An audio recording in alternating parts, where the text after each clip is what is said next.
that's where I fall. I think experiments, physics tabletop experiments, for example, have a much more concrete relationship with reality and observables, have a very different relationship with observables compared to cosmology, to simulations in cosmology. And the uniqueness is easier to establish and quantify for experiments. It's not so easy to quantify for simulations, as we will see. I will show you slices from many different realizations of many different kinds of universes, most of which can be made compatible with current observations at some level, okay, with tweaking. And that's the point, that there are these degrees of freedom of tweaking.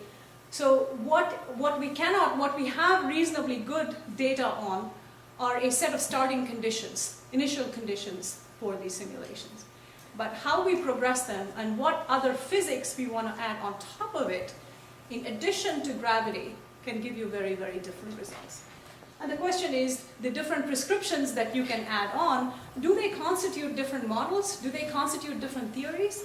It's unclear. Or are they just tweakings of the same theory? Right? And it is, however, very challenging to compare these simulations to reality. And of course, I think there are some very particular features of cosmological simulations that set them completely apart from experiments. And they have to do with special properties of the universe. That the universe itself cannot be subjected to any physical examination or experimentation. It cannot be observationally compared, unfortunately for us, to other universes. That would be so convenient. And the concept of any laws of physics that apply to only one object are fundamentally questionable. I mean, we can go with it, roll with it for now and say, well, maybe I will bite this bullet for now and continue. And the concept of probability is very problematic. If you have existence of only one object, how do you formulate a probabilistic description? And the interpretation, I think you require a lot of further assumptions that are never quite clarified or articulated by cosmologists.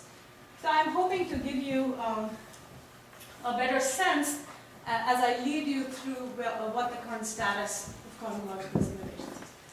And but before I really before I sound like I'm really slamming simulations and cosmologists really don't know what they're doing, that is not the case. I mean, I think they've been extremely powerful, they've been transformative, and they have transformed a wide range of scientific practices, right? And ultimately those people who are interested in the history of science and history of numerical computation know that a lot of where we are today with computation, computational technology, sort of did come out of post-World War II military-industrial complex, Manhattan Project, etc., etc. The algorithms to solve the structure formation problem are pretty close to the algorithm for the bomb problem. Okay, understanding the scales and how to write out slices, how to actually run the simulation, all of that know-how actually comes from that, comes from those calculations. Okay?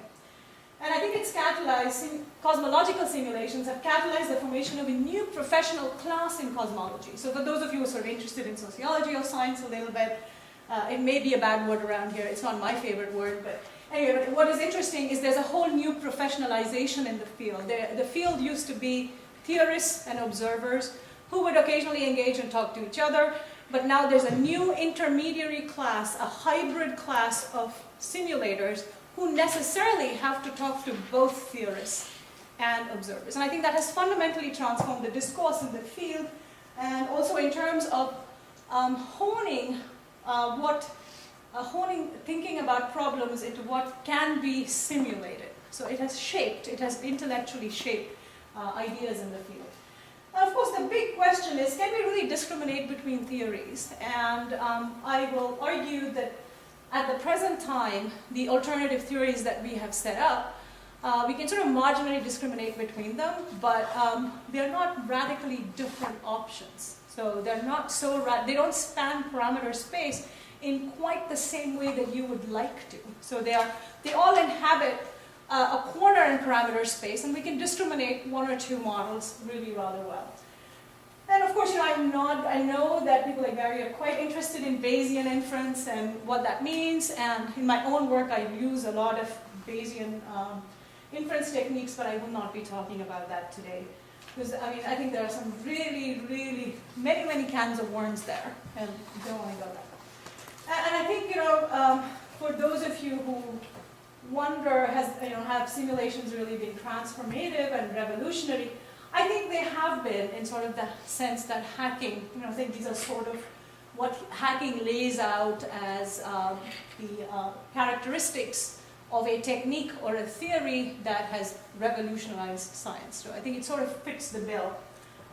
Okay, so now let me move on and quickly bring you up to speed with where we are at in our understanding of the late universe, the post-Big Bang universe.